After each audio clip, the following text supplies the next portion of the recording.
I knew it. I knew I forgot to do something. Pull the banner away. There you go. Welcome to it. Yeah. It's like banners up. It says starting soon. And you're waiting. It's like overlay. Get rid of the overlay. It's not inaccurate. It was starting soon. We just didn't say how soon. True. Morning, Sean. Hopefully you are back from Puerto Rico with golf clubs in hand and low scores. Morning, Will. Soccer down here. It's low Tuesday. Scores. What's that? He went to play golf. But what's a low score? That's relative. I think Sean is like scratch.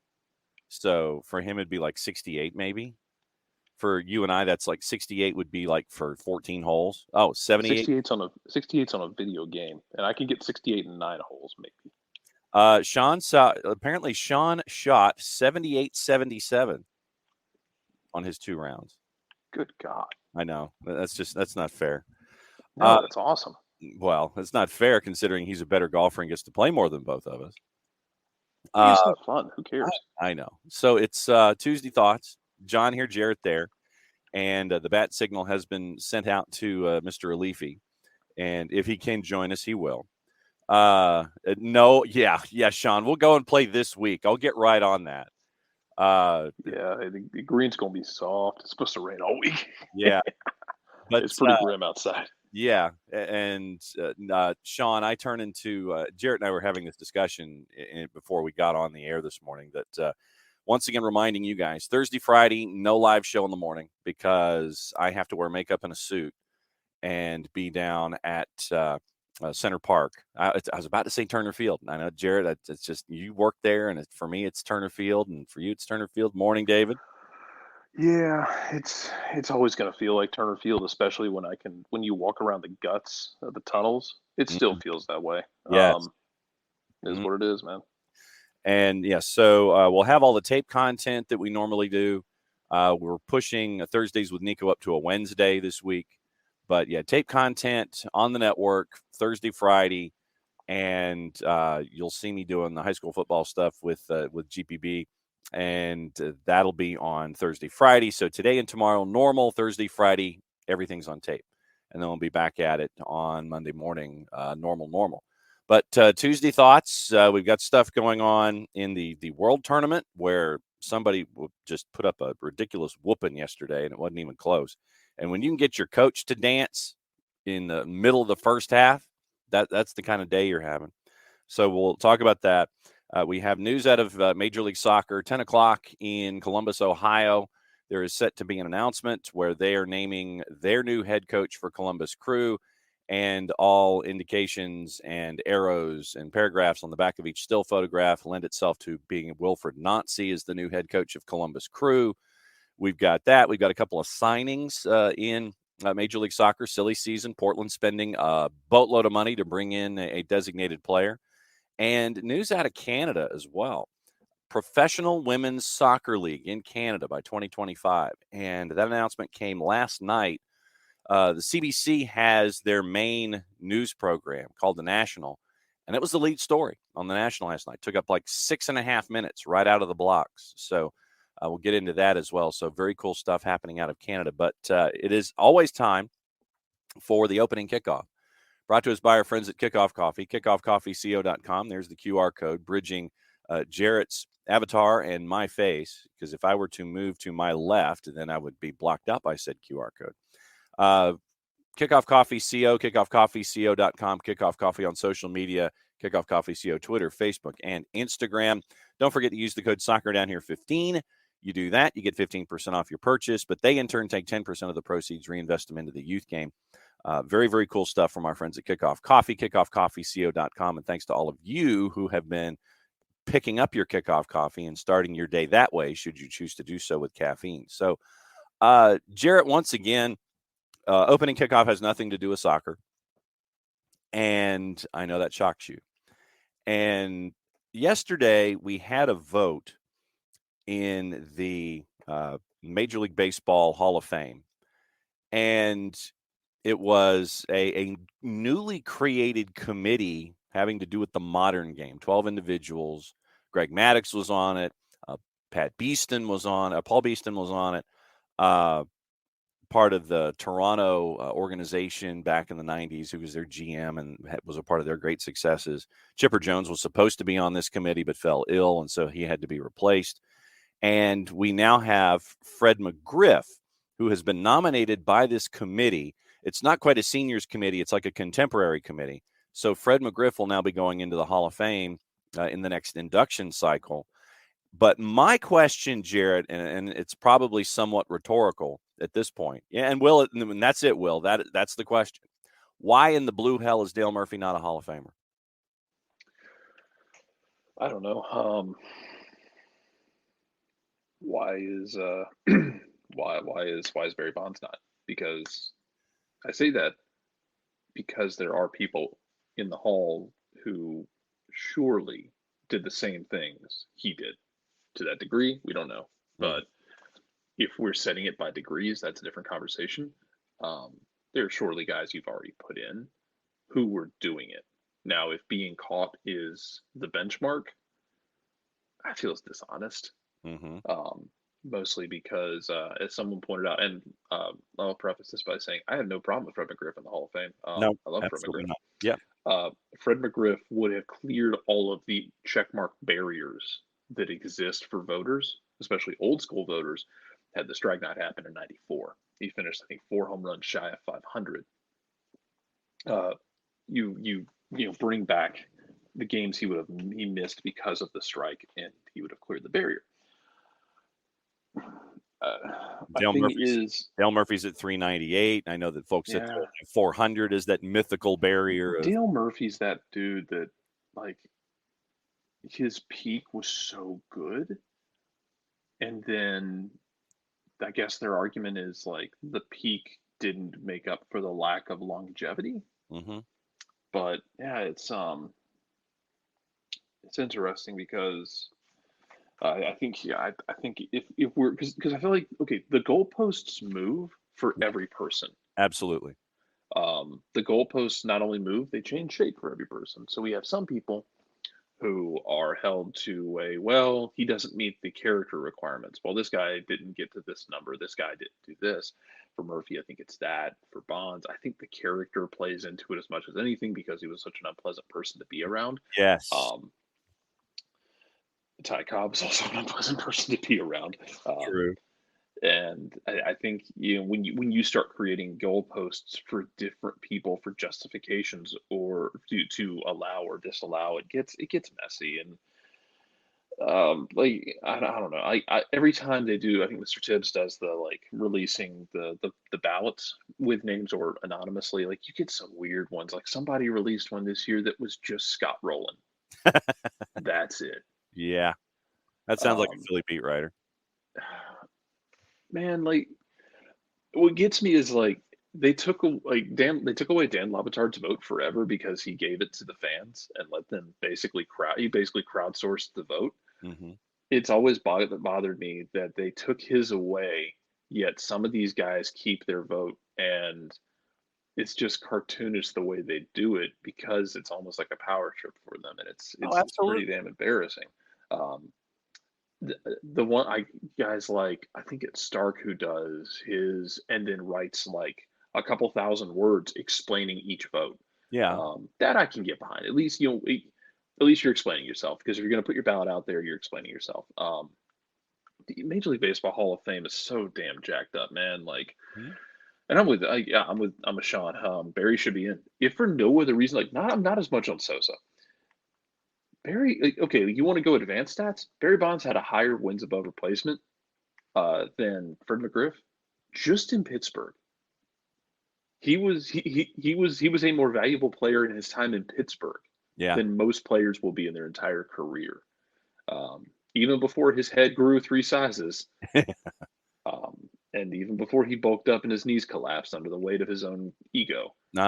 Barry Bonds was a Hall of Fame caliber player, and that's what gets me about Barry Bonds is, dude, you were a Hall of Famer before you decided that you needed to keep up with Sosa and McGuire and try to do things artificially. I can't put Bonds in. I can't put Sosa in, and I can't put Clemens in, and I can't put Schilling in for various reasons. And I know that we we can I get mean, into it, but I can't. and to Will's point, if you're gonna take character away from some people, you have to give it to others. Like if you're if character is why you're gonna say Bonds, even though you don't want to say the steroid part. Yeah. Like, dude, I'm fairly certain like Jeff Bagwell was probably juicing too.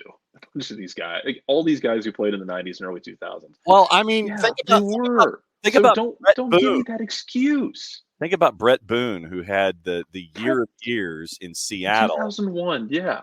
and then The fell off Mariners won 120 games. and lost in the first round, and then Boone fell off the map. Yeah, and it's just like if you're to Will's point, like if you're going to take character into consideration for a guy like Bond, say we can't do it because of his character. Yeah, so it can only so it's a weird thing. So what you're saying is it can only hurt you, but it can't help you, because that's what I'm taking away from this conversation because of not putting a guy like Murphy, whose character is pretty well renowned at this point. I think Yeah. that's one of his selling points. I'm wondering, is Andrew Jones going to be in a similar situation to that, to where Andrew falls off the ballot eventually? Well, Andrew had some off the field stuff in the last few years that might hurt him in that conversation. Yeah. If you're going to get into the character side of things, but he's a similar player in that, dude, when he was there, I mean, best center fielder not named Willie Mays to play the game. And that's no disrespect to Jim Edmonds, who is not far behind. Andrew, I think, was better because of the fact it wasn't the amazing catches he made. It's the fact that he made the amazing ones look routine. Exactly. Because he was so good. You got tons of highlights, but if it were anyone else, they'd have had even more highlights. But he made the amazing look routine. He's also the only person I've ever seen hit a baseball off the top of a foul pole in batting practice. I mean, guys have hit it further than that, but I've never seen someone actually ping the top of the foul pole. It was very funny at Turner Field back in the day. To Shooter's point, talking about when Harold Baines got in. Shooter, let me give you another one, and I know you've got Northwest vibes for this. I'm not gonna lie, I kind of gave a side eye when they let Jim Rice in them last year, and I like Jim Rice a lot, but that felt like we're gonna get him in because it's his last year. I think he might have still gotten in on the Veterans Committee. Yeah. It was kind of weird the way they were just like, I guess there was no one else on that ballot. I'd have to go back and look at that ballot. There was no one else they felt like deserved it. So they're like, let's put Jim Rice in. We don't want to have an empty ballot. Yeah. But meanwhile, now we've had if no one gets in this year, I think it'll be 3 of the last 6 years. There hasn't been someone getting in. Yeah, Jim Rice is better than Baines, but yeah, it was borderline. Yeah, absolutely. Yeah, he was better than Baines to get in. That's just me. I could do an entire 2 hours. See, that's why I brought this up. I brought this up the this morning. Stupid Hall of Fame and their voting, and just how hypocritical all of it is. The superiority complex some of these writers have about it, and the arrogance about it that is matched only by some of the players that they don't want to let in. Yes. Rice is also a tick to me. Yeah. And I find it interesting that our friends on Twitch didn't have an issue with that word in the middle of what Shooter just said, because usually they'll asterisk their way through words that are a lot worse. Well, you can also change your settings to bleep out words on Twitch if you need to. Okay. Will's point, characters 100% why Schilling isn't in. Yeah, because Schilling had the career for it, I think. But my favorite part about Schilling's is where he demanded to be taken off the ballot. He's like, I'll let the veterans put me in. Yeah, he only got 40-something% of the veteran vote. Granted, it's a smaller number of voters, but good work. the man is sowing seeds and then wondering why there was nothing to reap at the end of it. Nice job, Schilling. You played yourself. Yeah, it's not to take away from a really good pitcher in the 90s and early 2000s, which is what he was. You put the salt in the ground instead of the Miracle Grow, sir. That was kind of how you. Nice job, Scipio. Yes, exactly. But no, that was, like I said, traditionally when when we're looking at opening kickoff, and it's just one of those things. It's like I have no earthly idea what's going on, and then something will pop into your head, and it's like, oh, yeah, let's talk about that. You know what's So, wild is you know how many games Schilling won in his career, by the way? huh? 216. Okay, I feel like it was more. I It's know it's it's weird. He was very good for a long time. that run in Arizona Mm-hmm. was where with him and Randy Johnson and a lot Yeah. of folks were sitting there going, "Yeah, man, you guys were good for a while," and because it was so Dude, that was quick his mid-30s too. He uh, was 34 years. He won 22 games at 34 years old. He won 23 games at 35 years old. He went yeah, to Boston and won 21 games at 37. He won 15 games at 39. yeah, Like, uh-huh, it's super damn impressive that he did that. uh-huh. Yeah, It's and Will, he definitely does have some salty takeaways when we're talking about. buddy, doesn't he ever? Uh-huh. Yeah, it's like I don't know. I'm very interested to see what the ballot. Um, let's see, the Baseball Hall of Fame ballot There we go. for this year is contemporary era baseball hall. Yeah, they're not. I still don't think they're going to end up letting. They're not going to put Barry. They're not going to put. I don't know if they're going to put Barry in, man. Yeah. I just don't. Which sucks. Like I said, um, because Barry Bonds put up some just.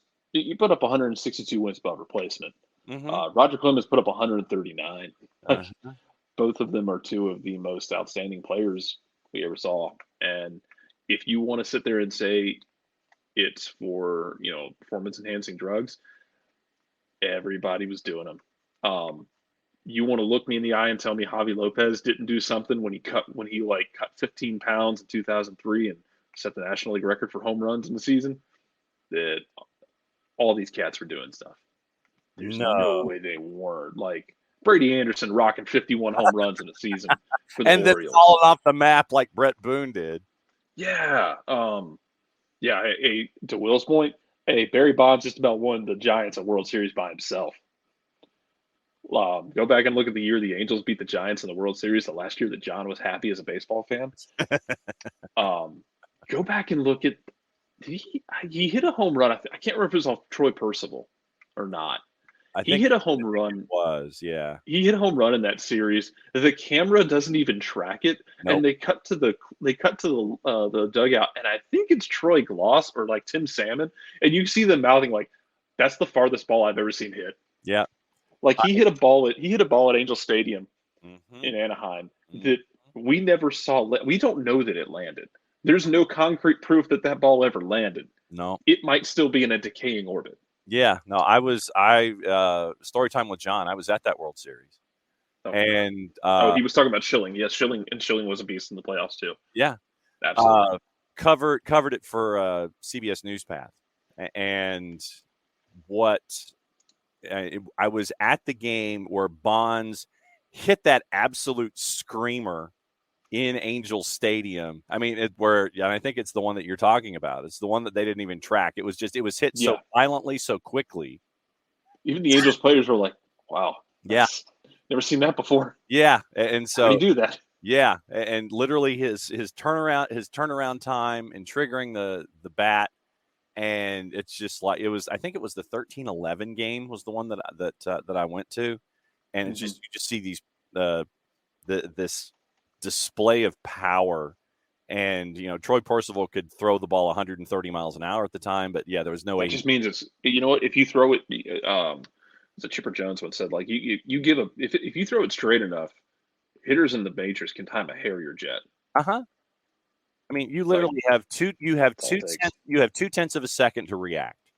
Yeah, and the reaction is going to be one of two things: either you're going to beat the ish out of it, or you're going to just whiff. It was I was at game 2, the 11-10 game that went almost 4 hours. But game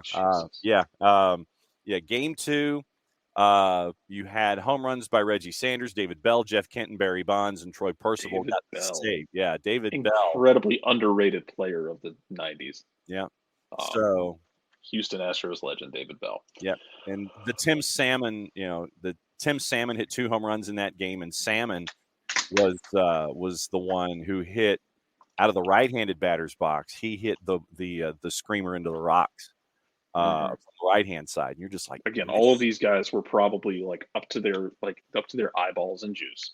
That's yes. okay, because guess what? Baseball was cool with it because it brought the sport back from the dead. Sealy didn't give a damn because we had the 98 home run chase that took over the sports world and took over America. No one cared until they had to care, and then they started just throwing people under the bus. Shooter, as this will be our last thing, we need to actually talk about soccer. Yeah, we do. This is a soccer show. Manny Ramirez needs to be in too. I'm not going to argue with you. Manny Ramirez is a circus. Manny Ramirez was an insanely talented circus. One need only look at what he did for the Dodgers in 2008, I think it was, when he got traded to the Dodgers. And he hit like 450 in the second half of the season and got them into the playoffs. This is back when McCourt owned the team. Yeah. Yeah. Man, no one cared about juicing until Congress got involved. Yeah. Sealy didn't care. He pretended to care afterward. He didn't care.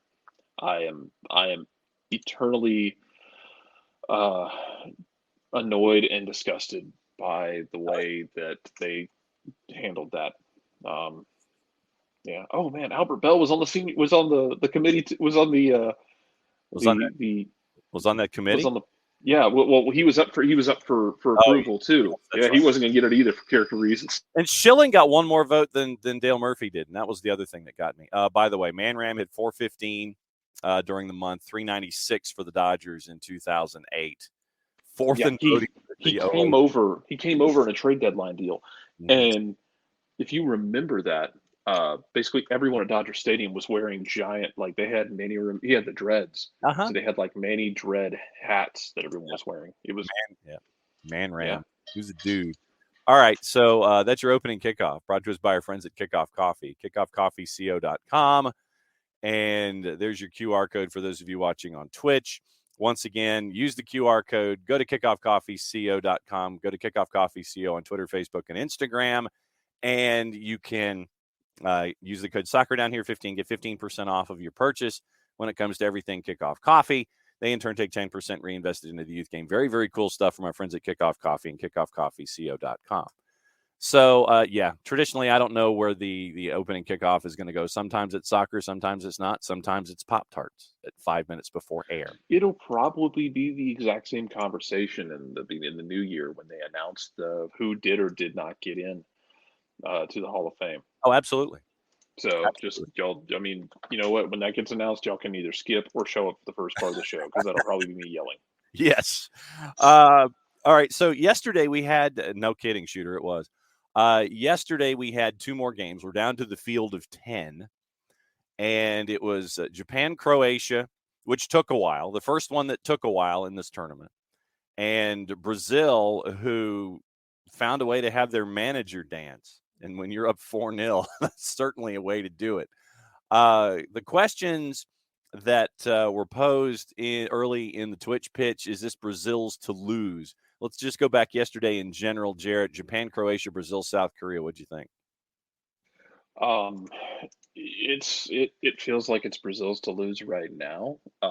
If this is their final form, it still feels like it. If it's not, what are we even doing with the rest of the games? Yeah, this feels cruel to everybody. This is gonna happen.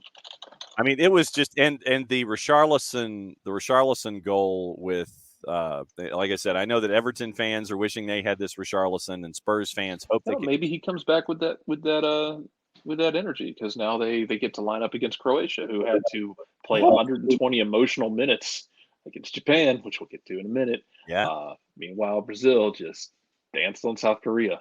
And then on top of that, South Korea's one goal is a banger. Addison made a couple of saves that were out of this world, which is somehow even more terrifying, because then you get into the concept of what if we hold up against Brazil and we get a shot off? He's going to make a save that's going to break you emotionally, and all of a sudden Brazil's going to dance down and drop 3 goals on your head. Kind of feels like where we're at with it. Yes. Yeah. Sorry, South Korea. You drew a card that involved a buzzsaw, and that's no one's fault, especially not yours. You just happened to be in the wrong place at the wrong time. Mm-hmm. You tried to play, and Brazil decided they didn't want to play. Yeah. They wanted to murder instead. They Yeah. chose violence. Yeah. And I think that, and if things continue the way that they are, you're going to end up with a Brazil-Argentina semifinal. You like apples? Maybe.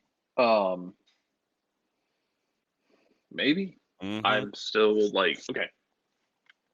You know who Argentina plays next? Let's see. Hang on. I'm getting there. I have it for you if you Oh, want. the Netherlands. The Netherlands. Yes. Yeah, they're. Yeah. It is on the 9th. They're the 2:00 game on the 9th, and they are the current favorite right now. And the juice box is at a plus 121. They got the Dutch, and it's gonna be tricky. At least I think it is. I think it's gonna be tricky for them. Not to say they can't do it, but Dutch are scrappy. They're probably going to have to fight through that game. That's not to say Brazil's not going to have to fight through Croatia. It's a damn shame that potentially isn't going to be the final, though, Brazil and Argentina. Yeah. That would be a lot of fun because that feels like two teams that have just been feeling really good about themselves. Like Argentina had to scrap with Australia. Yeah. They're going to have to scrap with the Netherlands. Brazil brushed aside South Korea. They're going to get a tired Croatia team that played 120 emotional minutes, and I don't know if Croatia can run with them because, we can skip over to the other game for a second. Yeah, the second in extra time, in added extra time, like Japan was having to carry play. Croatia wasn't going to carry play. They were tired. They didn't want to run anymore. I'm tired of moving. Yeah, and Luka Modric, 37. Yeah. Yeah, I wonder if Brazil is just gonna basically run through them like the Kool-Aid man. Yeah. Setting up Argentina, Brazil, because I think that's what everybody wants. Yes. Well, whether we get that or not remains to be seen, because I think Netherlands and Argentina can be tricky. I think Brazil handles Croatia though. Yeah, Brazil right now is at a minus 256. Croatia is a plus 785 to win it in 90 minutes. Right now, you're looking at a plus 390 for the 90-minute draw with Brazil and Croatia. Does Croatia just try to sit there and go triple option and choke the life out of a game and keep everything away from Brazil? I mean, you can try, but I feel like if you try that and you get it wrong, Brazil has a very large stick and bad intentions with it. Yes, it is true. It is absolutely true. And we've got the two matches today that will set up the other half of the quarterfinal. And it's Morocco and Spain coming up in 25 minutes. Spain right now is at a minus 159. Your 90-minute draw is a plus 288. Morocco's a plus 514. Your 2:00 is Portugal and Switzerland. Portugal's a minus 114. Your 90-minute draw is a plus 250, basically, and Switzerland is basically a plus 360. A couple of questions on the board. Will, Nick and I had a conversation yesterday about whether this team could beat 0-2 Brazil. The verdict was maybe, and we all know how Nick feels about that team, meaning current Brazil. Current Brazil versus 0-2 Brazil. That's an interesting FIFA rundown. It is, man. This current Brazil team is different. Like the way they're built is different. Yeah. They are very, very good, as we all know. Yes. But the style feels different. The swagger feels different. Like it feels more punishing. Like it's gonna be terrifying if they lock in, and we don't even know if Neymar is 100%. And what they're doing is insane. They have a wild Vinicius Jr. that is just he doesn't have to pop up. He just does. Yeah. He doesn't have to be a superhero on this team. He's just kind of like your Captain Marvel. He's insanely overpowered, but he's not the main character. But he's going to show up and throw you around, even though he's not the main character. But you don't really have anything to combat him. Put his fists on his hips and look and go, "Hi, I'm here." Yeah, man. OG picked Brazil from the beginning, but changed the bracket to Argentina because of the story. And that's what I want. I wanted Argentina because of the story. I want Lionel Messi to go out on top. And that was before the tournament started. So that's that's where OG says. But now OG wants to know, who is the team of density? Who is the team of destiny of the 10 that are remaining? Ooh, so like not a favorite, but one to like who could do some wild stuff. Yeah. I mean, I think that would be the way to look at it. If you want your George Mason, Yeah. Morocco. Yeah, that's where I was going to go. I don't think they get by Spain in 30 minutes, but if they do, if they do. Or is it Croatia again making another run to keep in a turn? Again, Croatia drew the buzzsaw. That's no one's fault. That's especially not their fault. True. I think, and we can go deeper into this because I know people are talking about the penalties that Japan. Oh yeah, we'll get into the penalties. Like that's a nightmare scenario of like where someone says like, "Hey, what's the worst PK situation you can imagine as a fan?" Oh my god. The two answers I can give you are the Nashville penalties last year in the playoffs. Oh my god. And what Japan did yesterday. Ugh. Because I don't know if it was they were tired mentally and physically and not able to lock in, or if it was nerves and they haven't practiced them, or all of the above combined. Yeah. But it was telegraphed. None of them looked sure. Even the one that was converted wasn't a great kick. The dude just guessed wrong. It was a bad height. Yeah. And I would need Jess's opinion on that. Yes. To me, it looked like it was a bad height. It was a good height for the keeper to make a save on if he needed to. But otherwise, like, I mean, it was so bad. Yes. I guess like if you want like your George Mason, yeah. if they win today, you can start talking about Morocco in that. And I need to go back and listen to Jason and Jess from last night. I know Jason took Japan an extra time over Croatia, and it felt like that might be the way it goes. Yeah. Especially Croatia was out of gas in the last 30 minutes.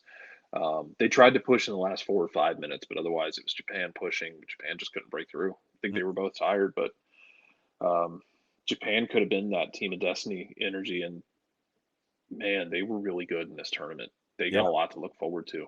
I am sorry for my favorite bald son, Daisen Maeda. Yeah.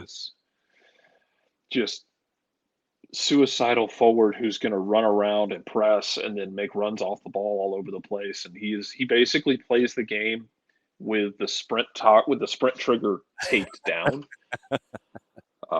Governor's out of the golf cart, brother. They pulled the tee out of the engine. The problem for that is he can only do it. He was only able to do it for like 70, 75 minutes before he ran out of gas. Right. I am interested to see because it's weird. I don't want to discount Croatia in this against Brazil because they are scrappy. And you're right not to just like, I know I'm writing it off as kind of like the buzzsaw. Yeah. But it would be very interesting. Does Croatia literally fart around for 120 minutes and try to get it to penalties, and then you've got you just have to get one off, get Luka one look at goal because go back and look at that. He hit a half volley against Japan with the outside of his foot. Yeah, that damn near went in. It's a great save by the Japanese goalkeeper. Mm-hmm. Get Luka one look at goal if it's a tight game, or get Perisic one look at goal, just one. Yeah, and I mean, I'm sure Brazil's going to be thinking about that too. About like, hey, they're gonna, they're going to want to lay traps, and they're going to want to get Modric one look at goal, and that's all it takes for him. Yeah, because he's that dude. Mm-hmm. He is that DATDUDE. He is that dude. Rich Ransom. Will thinks it's Portugal, by the way. Yeah. CR7 and Messi final man. Look, I don't even know if Portugal is going to get by Switzerland. And our international nightmare involving Cristiano Ronaldo again being a troublemaker inside of his team has apparently been handled internally. I literally am to the point to where, dude, go to Saudi Arabia, get your 225 over 3, and just go. I'm over this. Manchester United was over it when he stepped over the teammate to go get the Lucozade water bottle while he was getting treatment for an injury. And now it's like you're walking away early, and now you're just mad. Just walk away. Go hang out with your buddy Piers, Go hang out with Piers Morgan. I'm sure the two of you could cut your own web series and, say nice Please things don't. about Manchester United. I mean, you were interviewed by an Arsenal fan. What did you think the friggin' tack was going to be when it came to answering questions? Of course he was going to open the door and smash. Whole thing just gives me indigestion, man. Absolutely. It absolutely does. It might go to Al Nasser too. Yeah. I hope P.T. Martinez doesn't pass the ball to him once. I'm interested in that game. I want to know if they can get by Switzerland, because Portugal can be a little shaky. Yes. Switzerland can be a little scrappy. Mm-hmm. But the shoe can absolutely be on the other foot for both of them in that conversation. I am very interested to see that game today. Yeah. Morocco. Morocco would be a fun story. I don't know if Spain does not take them and smash them into the ground for 90 minutes. I would be very interested in seeing Morocco get out of that, because those two teams would play in the next round, which would take place Saturday, and then Wednesday, that winner gets to play the winner of England and France, which there's probably going to be blood on the field. There's probably going to be a murder. Not here for it. That game's going to be stupid fun, because I don't know what to make of England constantly. Senegal should have been up on England in the first part of that game. Senegal kind of pulled a U.S. of, hey, we got an opportunity. That's all right. We'll just take the next one. No, you won't. England's going to strangle you, just like the Netherlands strangled the United States. Of course. Not identical, but you can't pass up early opportunities when you are the underdog. France. England is weird. France doesn't play defense. No. I am so excited for Saturday. France. Of course. And yes, Tom, you are correct about what your opinion is of Ronaldo.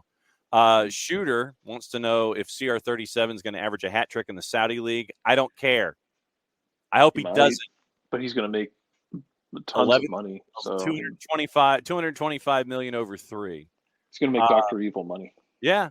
And there, a lot of it has to do with sponsor commitments and things like that. But frankly, Shooter, as I said, I hope P.T. Martinez doesn't pass him the ball one time. That's what I want. Oh, man. Will is right. And we saw this with Manchester United. The numbers backed it up. Manchester United with CR37 off the pitch was a better team. Yep. And so is Portugal. Absolutely. Because at this point of his career, you kind of have to shoehorn him into it. Like, he doesn't just slot in anymore, because he can only do so much outside of, like, getting on the end of something and occasionally making something outstanding happen, because he still has it in his bag. But he can't go to that club as often as he used to belabor the analogy. But you have to shoehorn him into the roster and into the lineup to get him on the field. Yeah. And at what point is that no longer worth it? Yep. To your point about England and France, Will says it's going to be a knife fight, but with machetes. Yeah. Again, France's defense is not good. No. But it might not matter because they have Kylian Mbappe. Yeah, I've heard of him. He's okay as a player. And Kylian Mbappe has decided that violence is on the menu, and he has chosen it, and he has mashed that button to the ground. You can have it for both appetizer and main course. Yeah, man. You can have it for dessert, too, if you want to. He's about that life. They still can't defend very well, so that game could be really drunk, and I'm very excited for it.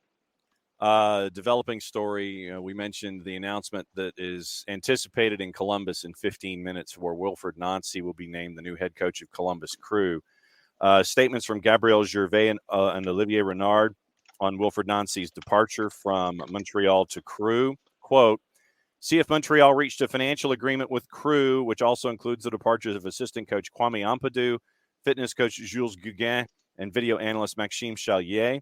Quote, despite the club's efforts to have Wilfred continue our project, we were forced to accept his decision to leave the organization. We want people who want to be with us, and Wilfred has chosen a different path, end quote, said CF Montreal president and CEO Gabriel Gervais. quote, "I would like to thank him for all his years with the club and in particular for what he accomplished with the first team over the past 2 years. We wish him and his assistants the best of luck in their future careers," end quote. I want to thank new paragraph. I want to thank Wilfred for his 2 years as head coach.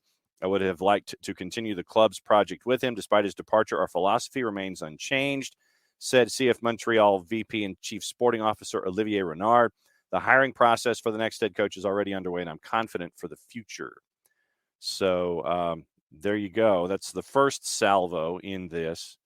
So you have an undisclosed financial agreement with Crew for compensation since Nancy was under contract for 1 more year. So 10 o'clock, Wilfred Nancy going to be announced as the new the new head coach for the Columbus Crew. So that's what you're staring at. Morning, Dawn Star. Good that you're with us. And so go for it. Just so we're clear, I mean, it was reported like a couple of weeks ago, maybe a month or two ago, that there had been some issues between Nancy and Saputo up in Montreal, so it wasn't all sunshine and rainbows. Yeah, there. Jeremy Filosa is your follow on Twitter for that. Mm-hmm.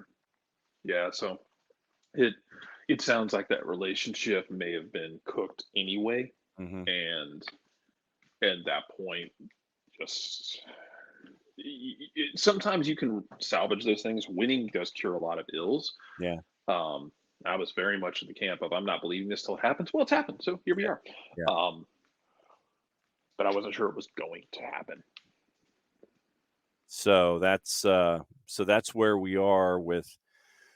I mean, we talked about it yesterday, kind of, sort of, a little bit, alluding through the players that were associated with it, with Azad Alkmaar getting Georgi Mihailovic, with Alistair Johnston heading to your favorite league in the world, the SPFL, and Ismail Kone, after really only 1 year of first-team football, heading to Watford. And so you're looking at, 12 to 15 million probably in return. And once again, it goes to what they want to do with that and how Joey Saputo wants to invest and how you bring in younger players and give them their chances. And that to me is going to be the interesting part of this, where CF Montreal is concerned. But yeah, I mean, Wilfred Nancy heading to Columbus to be a part of the Crew after Caleb Porter was dismissed after the end of their season. So it'll be, I'm fascinated by this.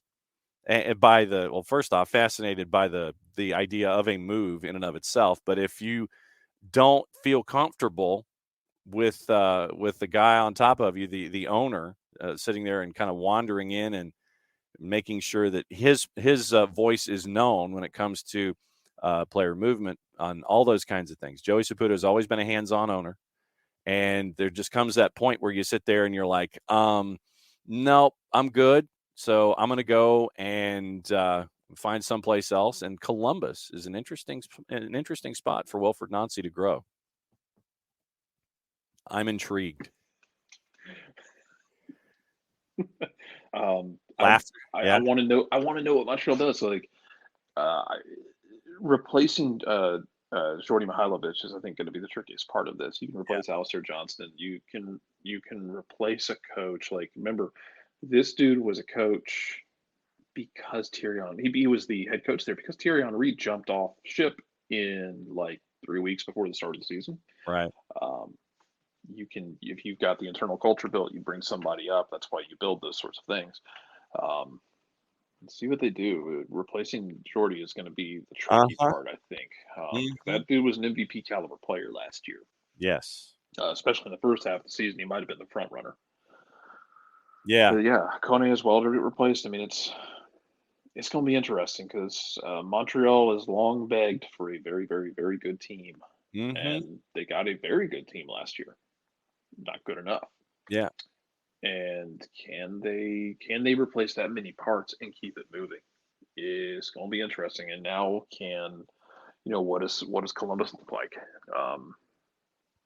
How how does Columbus rebound last year? Because yeah, I mean, remember it was very unceremonious the way they were just like Yes. last year, like, well, didn't make the playoffs because we kept losing games late.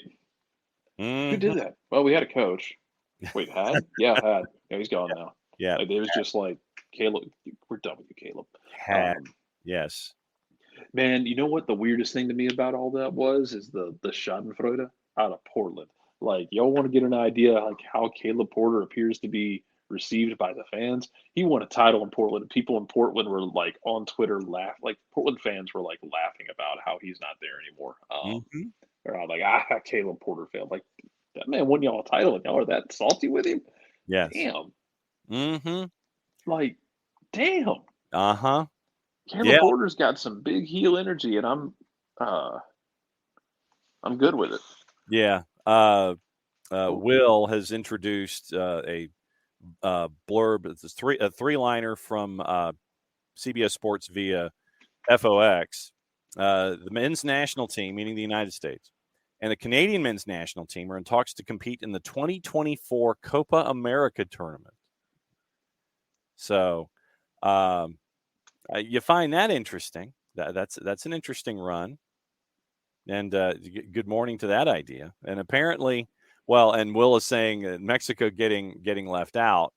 Let me go try and find the article from Fox about it and see what the thought pattern is when it comes to the. Let's see. The could be last hosted by. Okay, the FIFA VP says that the current World Cup could be the last World Cup hosted by a single country. Well, yeah, considering the amount of investment that it's taking to host one of these things. Yeah, facilities, resources, everything. Yeah, everybody can go on joint bids, split the money. Yeah, do that. Yeah. So, Will, if you can find the story and post the link, then that would be cool, because otherwise I'm going to continue to fish for a story while we're talking about other stuff. But yeah, back in November, the Wilfred Nancy thing. Jeremy Filosa, 98.5 FM in Montreal. Incident between Nancy and Joey Saputo after a game in Kansas City back in July. Saputo was displeased with the team performance, attempted to enter the locker room. Nancy did not allow Saputo to enter. The two had a verbal tete-a-tete. Saputo felt Nancy disrespected him. Nancy was prepared to resign from his position immediately. So this goes back to July when Wilfred Nancy was kind of like, he's kind of over the whole thing. Agreement that Nancy would remain. They wouldn't discuss his contract for the rest of the year, and Montreal would not trigger the option on his contract for 2023. And late October, Olivier Renard, the sporting director, said the option was automatically triggered when the team qualified for the playoffs. Hoped to have Nancy in place for years to come. At the same presser, Nancy declined to comment on his personal standing with the club. 10 weeks later, he was hired away by the crew. So there you go. Well, there you go. Mm-hmm. That's your timeline, kids. Let's see. The season still has plenty to go. Yes, absolutely, it does. There were some signings yesterday. Portland Timbers signed Evander, the Brazilian midfielder, in a club record deal in the neighborhood of $10 million, I think. They brought Evander in from Midtjylland, from the Danish Super League. He's going to occupy a DP slot under contract through 26 with an option for 27. Europa League leader in assists this year with 5 and 6 matches, and he's got Champions League experience, and so he's a number 10, the new face of the attack. Ned Grabavoy had the stereotypic 2 sentences about welcoming the thrilled to announce the new acquisition signing of the new DP player. Great opportunity for both Evander and the Timbers. Player with natural ability, capable of making an impact. Already proven himself at a good standard. See him as an integral part of the club's future. Look forward to seeing him in green and gold soon. 50 goals, 38 assists, 167 appearances in all competitions since he joined Midtjylland in 2018. Started at Vasco da Gama in Brazil. Copa Libertadores experience as a teenager. So you're looking at Evander coming in. He's going to be wearing the number 20, apparently. So Evander goes to Portland. So that's and it looks like Charlotte has reached the verbal agreement to sign to Enzo Copetti. Once again, this comes from our man Tommy Scoops. Cesar Luis Merlo first reported the talks between Racing Club and Charlotte to bring in Copetti. Sources had the deals around $6 million if it gets done, pending a medical and final details. He turns 27 next month. 21 goals, 47 games in all competitions in 2022. Racing Club's top scorers. They finished second behind Boca Juniors in the Premier Division table. Third DP alongside Jozwiak and Świderski. Jozwiak can be brought down to free up another DP spot if the club desires. Jordi Alcivar, remember, was transferred to IDV, opening a spot. So those are two new faces that are a part of silly season. So that's going to be the fun part, keeping an eye on this going forward. More firepower for Major League Soccer, Jarrett. Yeah. It's going to be interesting because you've got more. The same thing we've talked about for the last year now, plus of you got more and more talent coming into the league, more and more high-level talent coming into the league because you're trying to raise the boat for everybody. Even your depth guys are expected to be better. Yep. So keep doing that. And the fact that we're getting more clubs, like not just the usual 2 or 3 big spending clubs that are going out and taking these risks is great. It makes me very happy to see. So hopefully he kills it. Portland definitely does need like a refresh though, because that team is getting a little long in the tooth. Yes. But we'll see how else they turn it around. I thought Giovanni Savarese was going to be gone after this year. Yeah, after last year. The fact that he's still there, a little surprising, but we'll see. And so Jarrett turns into a pumpkin, and then he returns tomorrow for Wall Pass Wednesday. So we'll see you tomorrow, dude. See ya. That's Jarrett. Rich Ransom. And here's a name that I think a lot of folks may not know, and they need to. And, Rich, I'm glad that you brought in Bobby Smirniotis to be a part of this discussion. Right now, and he has been the head coach of Forge FC in the Canadian Premier League. And it's a record of 67, 28, and 34. And they have won the CPL championship 3 of the last 4 years. They won the regular season title back in 2021. Bobby Smirniotis, really? No, we have not. Well, we kind of did. Jason. But Smirniotis really should be, and this is what I would like to see, and this will kind of get us into the discussion about the Women's League after the top of the hour. You've got, Smirniotis, who's done so well at Forge. And what I would like to continue to see is the Canadian Premier League, even if the future of FC Edmonton is up in the air, which is disappointing to say the very least, that if you are looking for talent in the Canadian game to be there for Canadian teams in other leagues, that you would look to the CPL.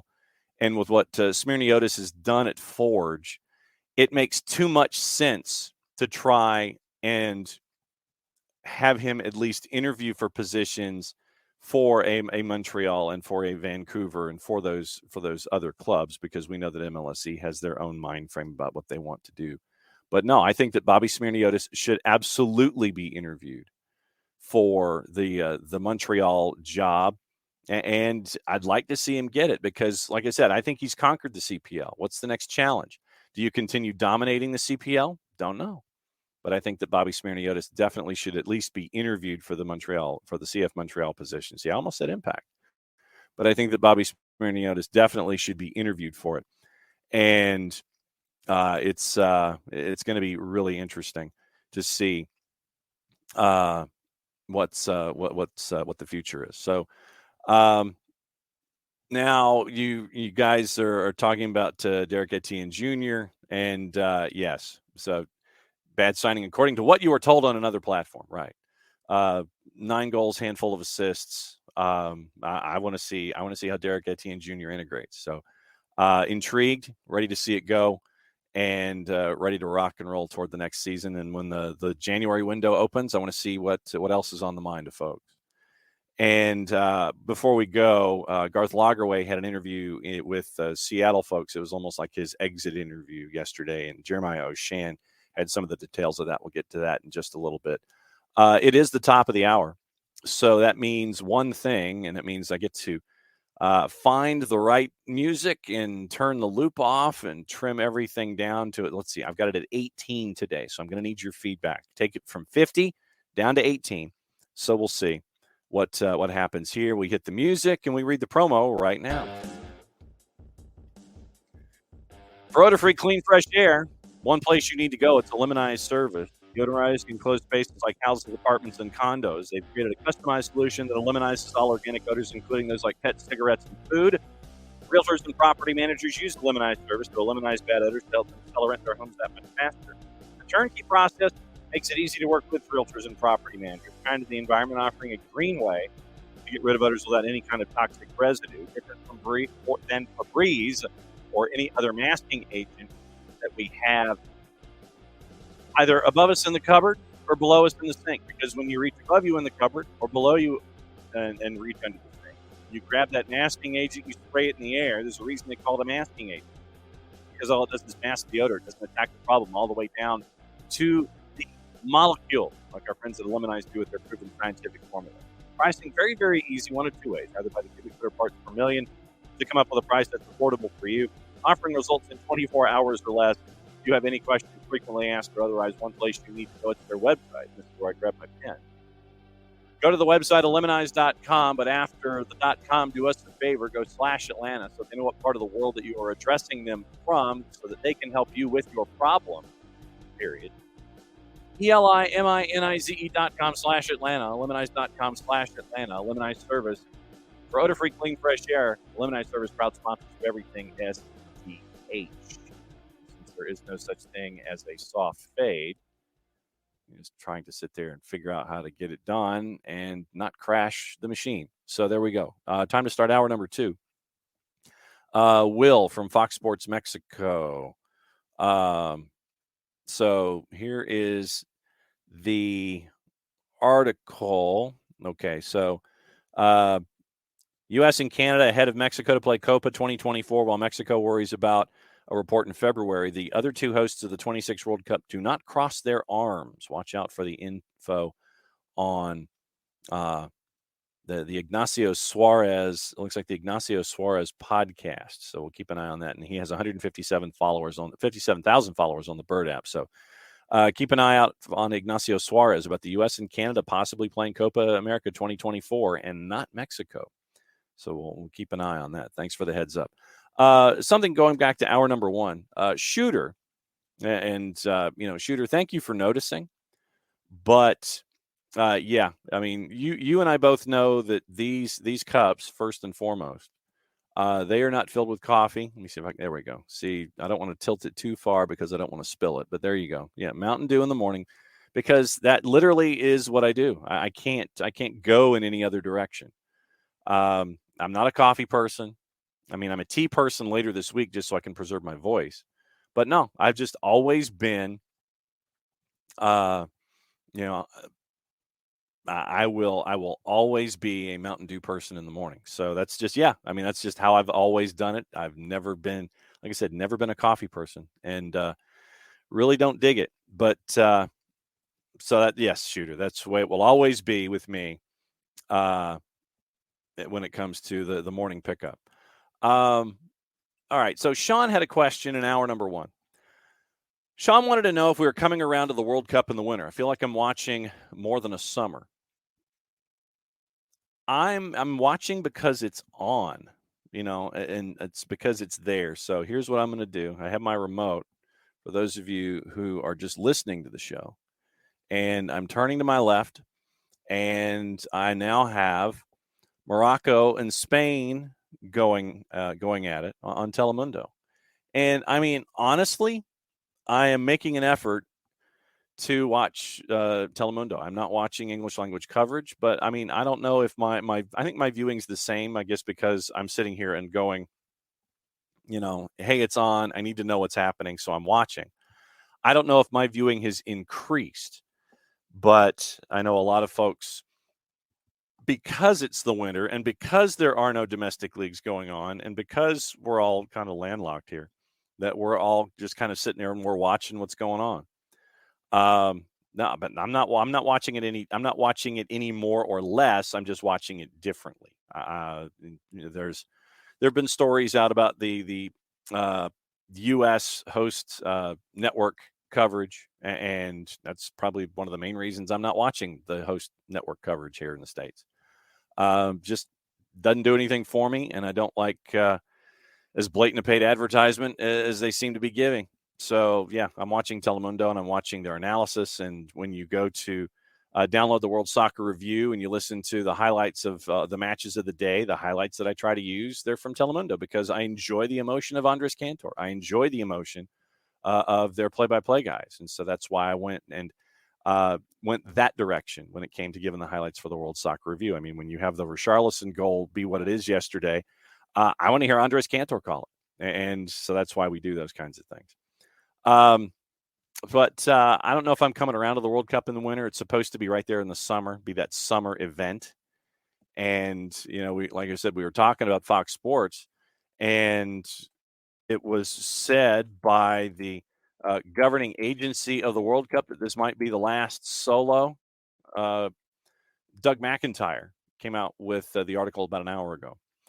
Could be the last staged in a single country, according to CONCACAF and FIFA VP Victor Montagliani in an interview with FOX.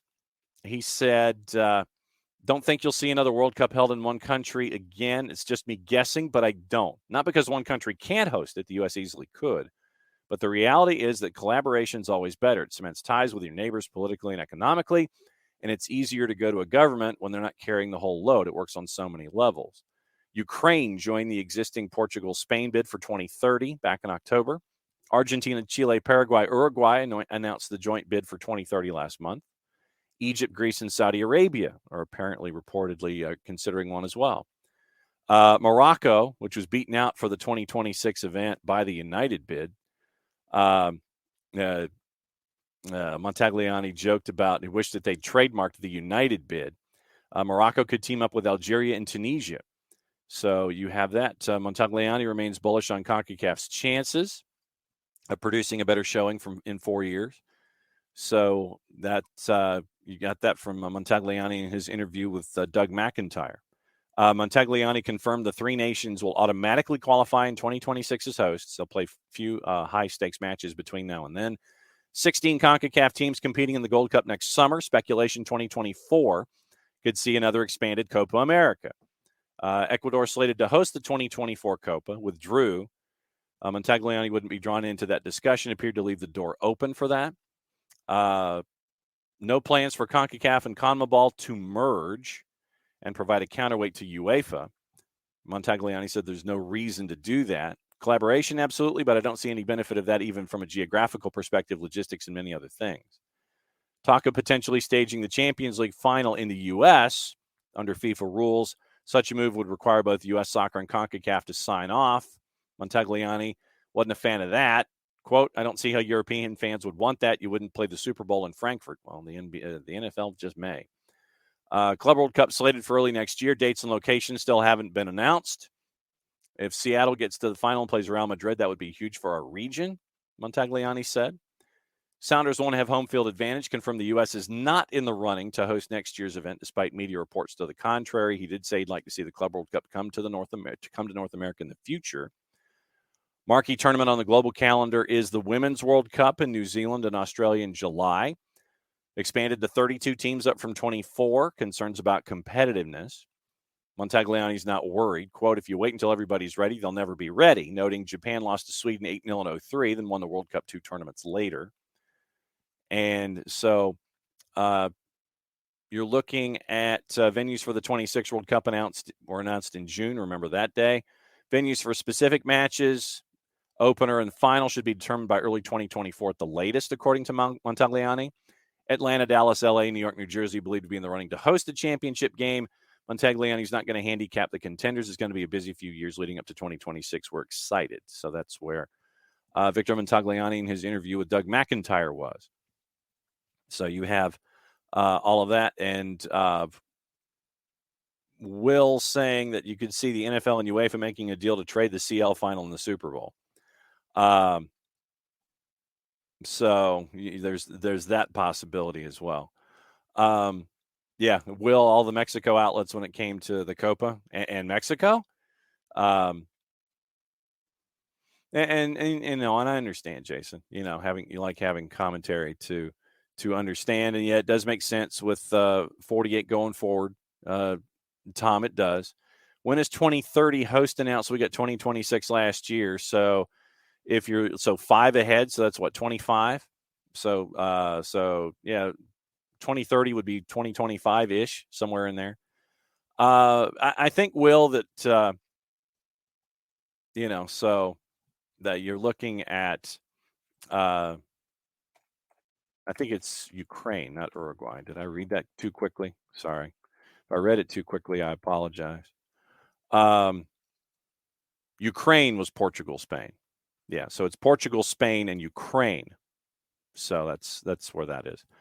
You could see So I think that I legitimately think there's going to be a Super Bowl overseas at some point. I really do. I mean, London, Spurs Stadium, something like that.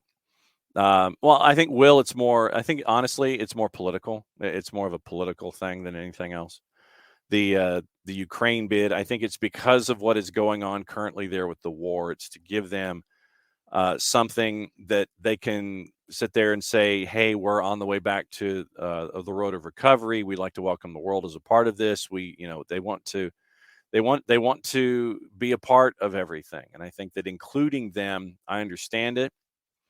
I think that you're not going to end up getting. Yeah, it does. I mean, Portugal, Spain does work because of neighbors, but I think that what you're doing with Ukraine is it's an olive branch. You're sitting there. It's like, okay, with the war going on, we want to do something and have you a part of the process. We want to include Ukraine as a nation that is coming back from war, in theory, and so you include them as a part of it. I mean, you have the Donbass arena. Once it gets renovated, I imagine, because of all of the impact from the shelling in the eastern sections of the Donbass and things like that. You're probably going to have to be in Lviv and Kyiv and places like that. I mean, it does, Will, but I don't know if Poland was ready for a bid. So I think that the right now, as we're staring at it, I think it's more anything that to welcome Ukraine back to the world stage, something like that. And since you can't do it in 26, the next time to do it would be 2030. And to me, because of that, you give them enough of a runway to renovate and to get their stadia back up to where you can welcome the world. And no, I don't anticipate them. They might get a round of 8 or a semifinal or something like that. I don't think they'll get the final. I think that you'll see that in Barcelona and Madrid. And so I think that those final four venues, you'll probably end up with either Donbass or somewhere in Kyiv. And then you would go from there. But 2030 was the next opportunity for them to present something and include Ukraine back on the world sporting stage. So I get it. I understand why that was the way that it was. So like I said, it's all about inclusion and trying to sit there and welcome Ukraine back into the world stage. So that's my thought on it. You want to sit there and welcome them back as a whole thing. Let's see. I'm going all the way back in the timeline. So if there's something that I missed early on that I'm missing a second time, go ahead and throw it back in. But no, thank you guys for how do I say this? Appeasing the opening kickoff, because yes, sometimes it does go off the rails, and it's literally stuff that will pop into my head 5 minutes before the show sometimes if I don't have an actual topic. But thank you for putting up with those, for putting up with those topics that are just absolutely off the rails sometimes. But yeah, those PKs were awful yesterday. They really were. But you got to give Livakovic credit. Made a couple of saves in match and then made saves in the PK. So Livakovic, man of the match for me. Yeah, and Will, as much as I don't want it, I really don't want it. I don't want to see CR7 Messi final. I really don't. I want a final where I think Messi can get it done. And unless you're showing up CR37, that would be the only way for for me to sit there and welcome that. I don't know, Sean. I legitimately do not know if the Saudi League is available through app or whatever. Will, going back to the earlier conversation, Gareth Bale is Dale Murphy, CR37 is Bonds. And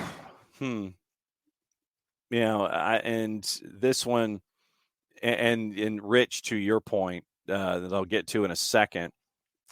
Let's see if Bale is Murphy. But, yeah, I mean, Ronaldo's going to play as long as Messi and Neymar play. He can't be done before they do. Absolutely true. I think that ego will play a lot of that. And I think that, if Gareth Bale is Dale Murphy, that's interesting. I'll have to bring Jared in on that one tomorrow.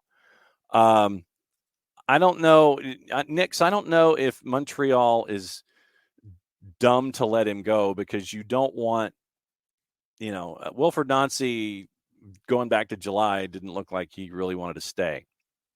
And the last thing you want to do is sit there and have, somebody who doesn't want to be there still be there. It was an opportunity for Nancy to move on. It was a chance for CF Montreal to move on and get something out of the deal. And then now the question is, what do they do when who do they bring in for their new coach? That's the next question for me. And like I said, we had the discussion of Bobby Smirniotis. I love that idea, but do you stick with someone else who's comfortable in the CF Montreal system? That's the other question in all of this. So we'll see. Sean, if CR37 was smart, he should go to fill in the blank.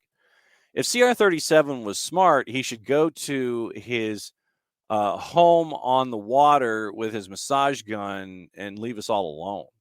Just retire. But no, I mean, if he's smart, but he's a smart businessman, so he's going to Al Nassr, and it looks like he's going to get $225 million out of the deal and play till he's 40. Although, Shooter, would Bruce Arena allow that? Would Bruce Arena allow CR37 to come to the Revs? Yeah, that would be interesting. And Will does make another valid point today. And I was going to make this at the end of the show, but since he's brought it up already, vote. For those of you here in the Georgia footprint who are here today, vote, vote, vote, vote, vote. And I mean by that, just vote once, but go vote. So I can't emphasize that enough today. Vote.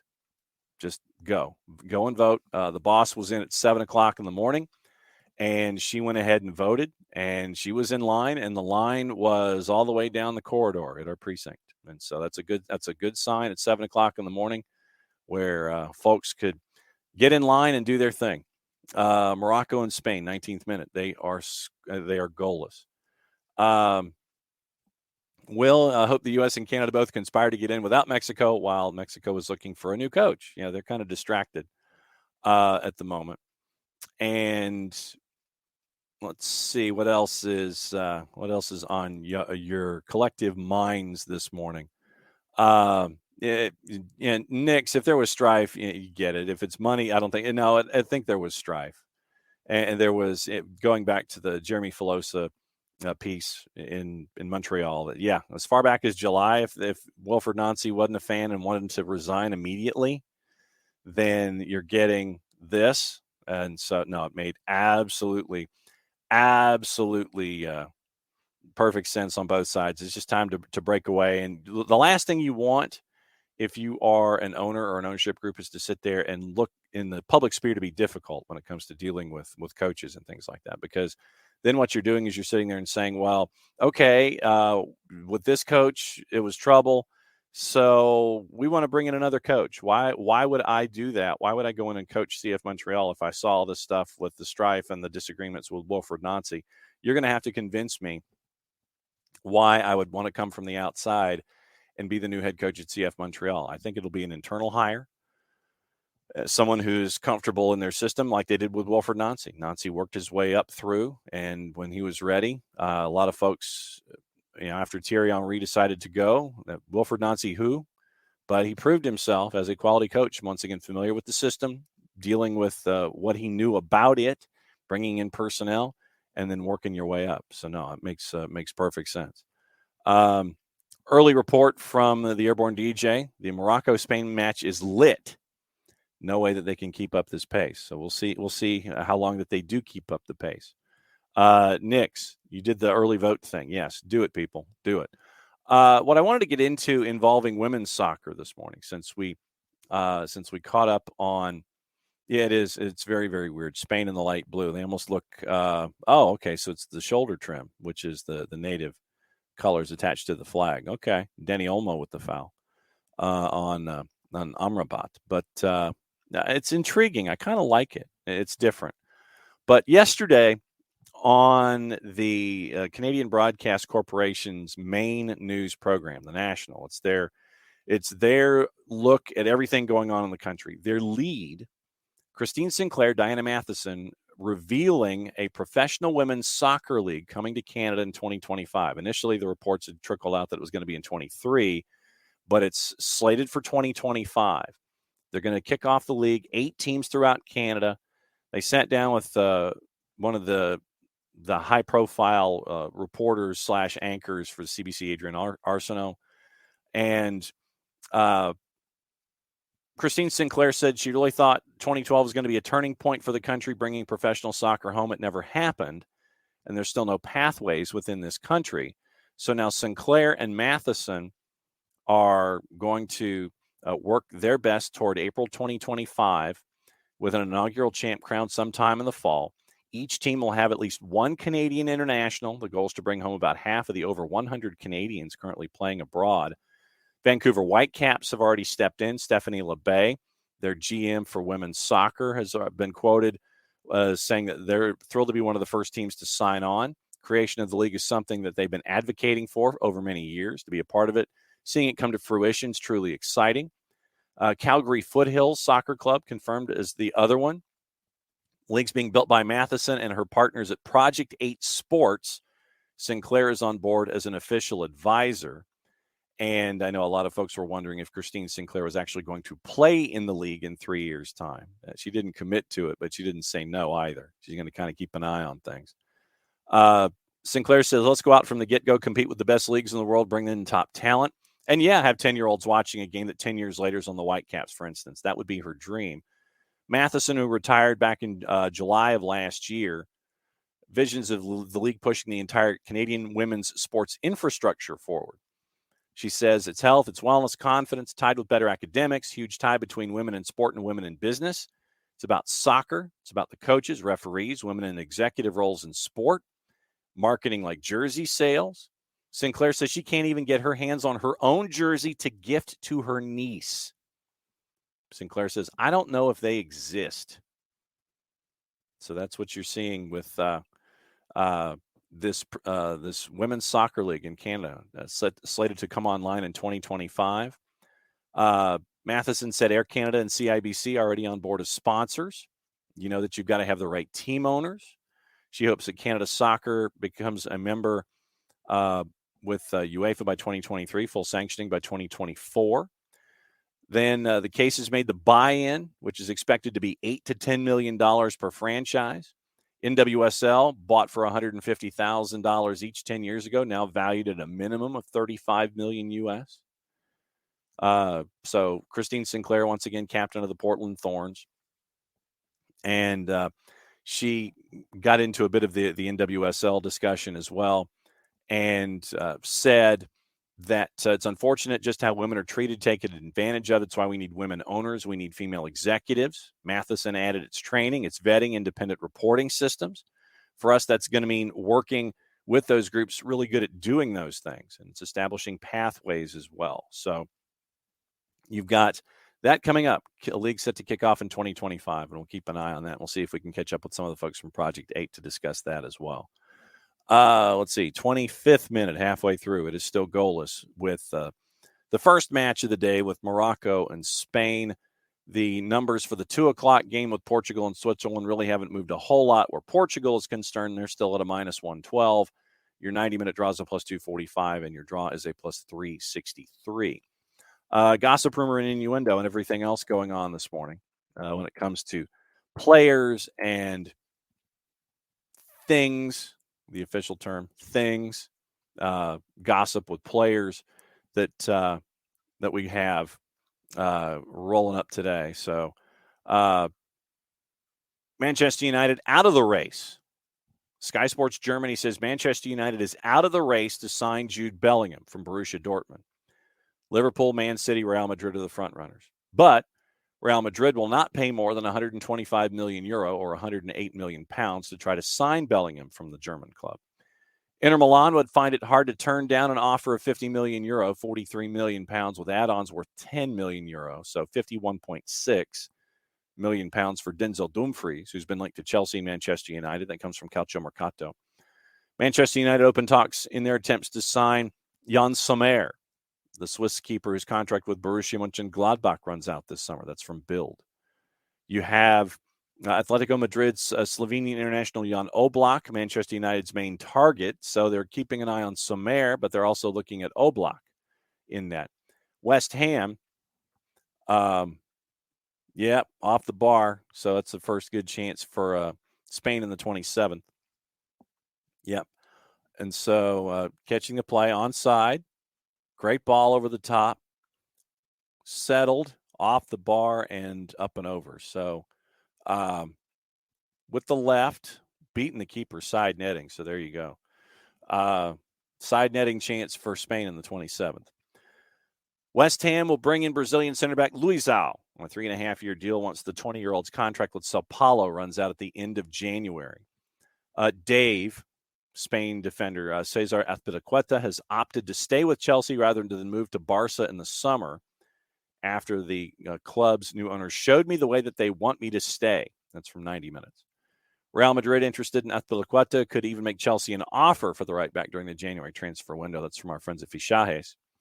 Inter Milan keen on signing Chris Smalling with the 33-year-old's contract coming to an end next summer. Newcastle looking at Jedi Robinson at Fulham. That's from Team Talk. England players have been advised to review their security measures after the burglary at Raheem Sterling's home while he was in Qatar. Leeds yet to enter a new contract with Rodrigo with 18 months left on the 31-year-old's current deal. Napoli have joined a number of clubs interested in chasing after Franck Kessie, whose preference is to remain with Barcelona. Burnley boss Vincent Kompany is on the short list to replace Roberto Martinez as Belgium's new head coach. That is from the three-letter paper, so take that at your own risk when it comes to that information. So that's round one of the papers. And let's see. So, Al Nasser makes the best offer for CR37.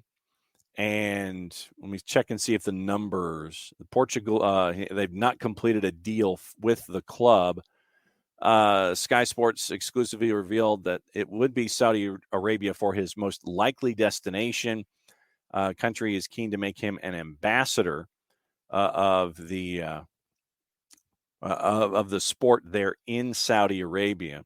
So you'll look at that, and we'll see what happens there with CR37. Once again, that's linked to 3-year deal at 225. So we'll see what happens there. Avoiding the 3 and the 4-letter paper, looking at the British perspective, the English perspective. Daily Telegraph worried England World Cup stars have put security guards on 24-hour red alert following the robbery at Raheem Sterling's home. That has heightened fears they're the target of organized gangs. Luke Shaw's revealed England squad watched Mbappe's match-winning display on the team bus to set up their World Cup quarterfinal against him. Fernando Santos, Portuguese manager, reprimanded Cristiano Ronaldo. I frankly don't think he cares over his angry reaction to being substituted again against South Korea. Now there is a doubt whether he will start against Switzerland. We'll see about that.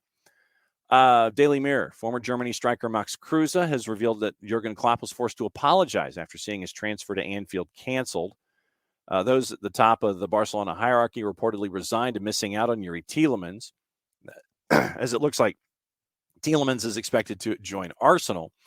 Harry Kane revealed that David Beckham paid a surprise visit to the England camp to offer his support for their bid to win the World Cup.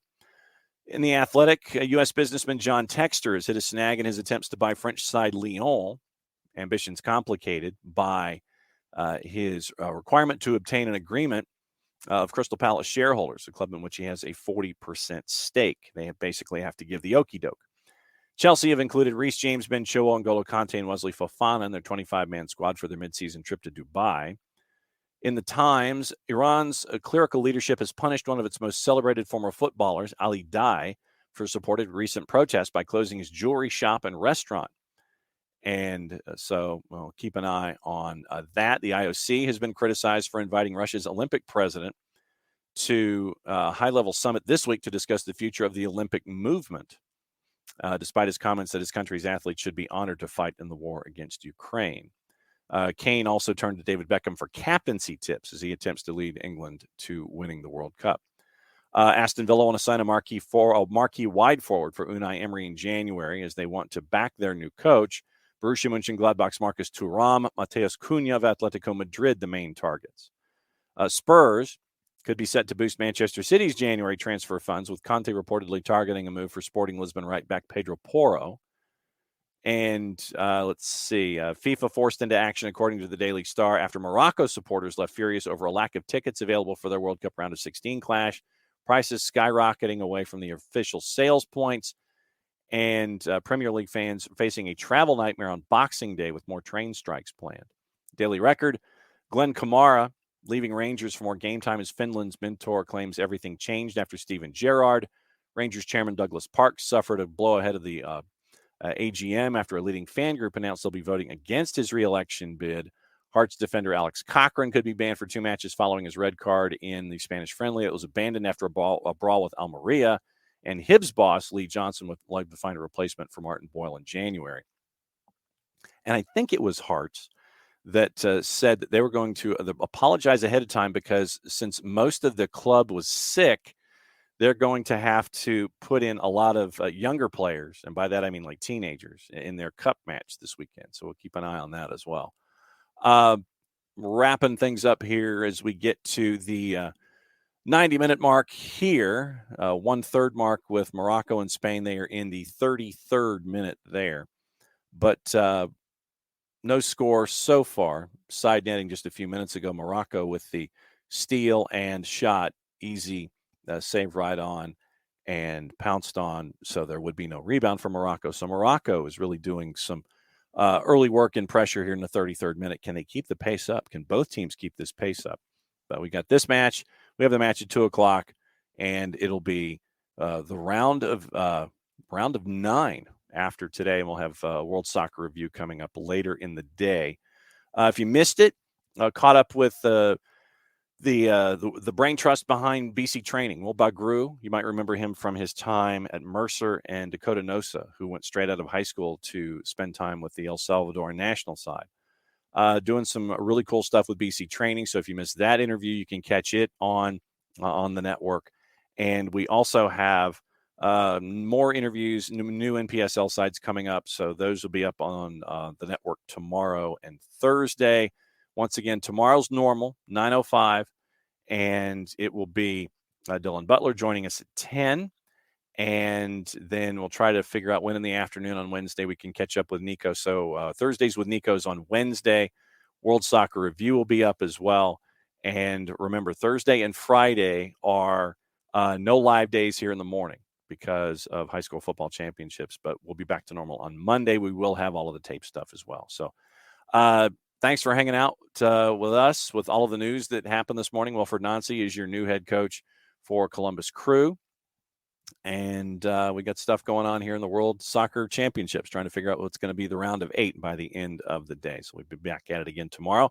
Thanks to Jarrett. Thanks to you. And thanks to everybody who's always a part of this on a daily basis. Thank you, Twitch Pitch, for all of your interactions as we go. Oh, hi, Nick Aliffi. So, Nick Aliffi, what is going on?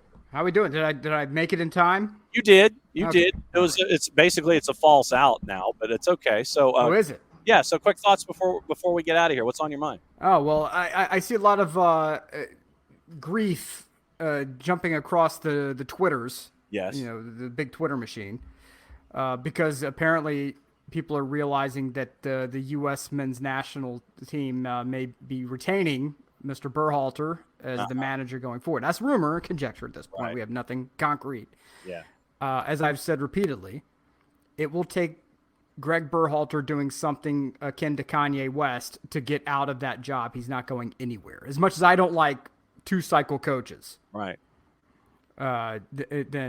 He's not going anywhere. So I think people should just go ahead and prepare for that eventuality. Yeah, because we got into the discussion yesterday. It's like, okay, who would you bring in? And that was the big discussion of, okay, if Berhalter is not given a second cycle, then who do you bring in? And that was the biggest thing that we were trying to tackle yesterday as to who would be the replacement. Yeah, there's no one who's prepared. And I think this is the key thing here. There's no one who is prepared to be a national team manager right now. There's no one. I don't care if it's Marsh. I don't care if it's Curtin. Schmetzer might be the only person I think who could do it. But outside of that, there's no one who is prepared to be a national team manager going into a home World Cup right now. And if the U.S., if they are able to do Copa America, which they're talking about, it's another rumor floating out there that the U.S. is going to do Copa America. If that happens, I think that could be the kick in the teeth that Berhalter needs, I think, because if you can play Copa America, if you can manage Copa America, yes, brother, you can do anything. So Jason, I don't think there's any manager right now in the U.S. system, in the U.S. system, who is ready. There's no one on the U.S. radar who's ready. I don't think, because I think Jim Curtin would do the exact same thing that Berhalter did, which is in the early days when Berhalter was trying to run the national team like a club team. Right. I think that would be what would happen with Curtin. I think that Marsh's system Marsh is not tactically flexible enough because he is a Rangnick purist. He's not flexible enough to handle the kind of situation like the World Cup. I love Marsh. Yeah.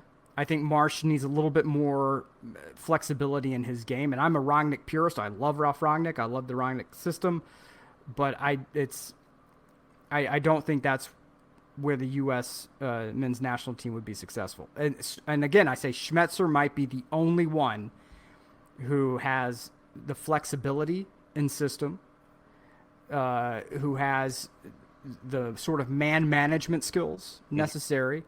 Outside of that, I don't think there's any coach in the U.S. system who's ready. I don't, and you can't play with it going into a home World Cup. You can't have somebody who's, you don't have a manager who's used to playing, at the intensity level of like a Champions League outside. Marsh has done that, but he's done it for like Red Bull, right? So again, there's only one way we're doing it. We're not changing gears. We're one way only, and that's it. And so I know Berhalter's not my guy. I'm not a Berhalter defender, but looking at the landscape, there's not exactly a murderer's row of coaching talent behind Berhalter that's ready to go. And if anybody has names, I'm all ears. Outside of Schmetzer, I don't think anyone's ready. And we got into other things this morning. Wilfred Nancy's the new head coach in Columbus, leaving Montreal. And I bring this up because of the run-ins with Joey Saputo. And it appeared that Wilfred Nancy was ready to leave as far back as July because of a run-in in Kansas City, because of Joey not being happy about how Wilfred was doing something in that match. Wilfred was ready to resign on the spot. And then they basically didn't talk about the renewal of the last year of his contract, the option year. But then when they were eligible for the playoffs, it immediately kicked in. And that really didn't sit well with folks, I imagine. And then so Wilfred was like, fam, I want out. And so it appears the press conference started 40 minutes ago in Columbus. Wilfred Nancy is now the new head coach in Columbus. And CF Montreal now, having lost Georgi Mihailovic, or having sold Georgi Mihailovic, Alistair Johnston and Ismail Kone, looks like they'll have €15 million to play with, but they've also got to find a new head coach now as well. Saputo reminds me a lot of a less problematic Dan Snyder, where he's going to have his hands always involved. Mm-hmm. Um, he's not always going to make the best decisions. He's going to have some level of success that's going to make you think that they're just one or two pieces away from contending, and then it all sort of falls apart. Saputo is without Saputo, is CF Montreal really? Uh, are they a player in MLS without Saputo? Mm-hmm. No, they're not. They need him, but at the same time, he has to figure out how to get his hands off of the brand and let the soccer people cook. And I think they're in a market to be able to do it. But you know, if you keep losing talent over and over and over and over again, that tells me that, you know, whether it's coaching talent or playing talent, if it's playing talent and you're selling them and you're making money, great. If you are not, you know, and you just have them kind of leaving and you have managers leaving and you're talking managers threatening to walk off in game situations, that you're in a Snyder situation then. And that's not healthy. So Saputo, for his own organization's health, needs to pull back the controls a little bit. To Jason Nix's comment about Peter Vermes, I think has, unless that rift has been healed, mm-hmm. I believe there's still a rift between Mr. Vermes and U.S. soccer that is sort of at this point not capable of being bridged. Okay. Tata is his wife is the same reason why he was, I think, done with Atlanta United. It wasn't because of some sort of blow up with the front office or anything like that. It was Tata's wife did not want to move to the United States. She wanted to stay in Argentina. He did not want the day-to-day grind of running a club. He wanted to be closer to his family. So a national team job gave him the capability of doing that. But after this toxic trip with Mexico, I don't think you're going to see him anymore. I think he's going to be managing a youth team in Rosario and getting back to, you know, let me go and coach the grandkids team for a little bit and just have fun doing that. So I don't think we're gonna see Tata back in the coaching ranks. I would be shocked anyway. I think he's going to be gone for a couple of years before he does anything else. But no, I don't see that happening. But I think he's straight up chilling for the foreseeable future. Right. And as far as, you know, as far as any sort of, you know, as far as any sort of issues with, you know, MLS and CF Montreal and Columbus is in a weird spot because they remind me a lot of the Florida Marlins, right? Where they have a ton of talent, they peak, they win, and then they have the, you know, the insane depth, the valley of despair, and then they start climbing back up again. So it's going to be interesting to see. And really, I mean, that's another thing. Like, you know, Columbus, you know, what can they do? I mean, there's talent on that roster. It's not like that.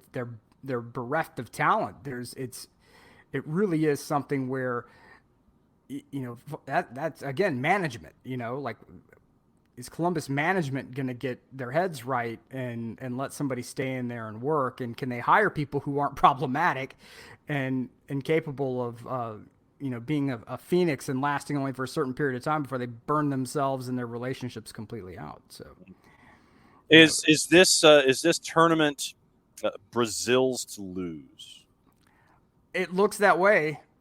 You know, I'll put it this way: England has the talent, as I think they do, as they did in the Euros, to win the whole thing.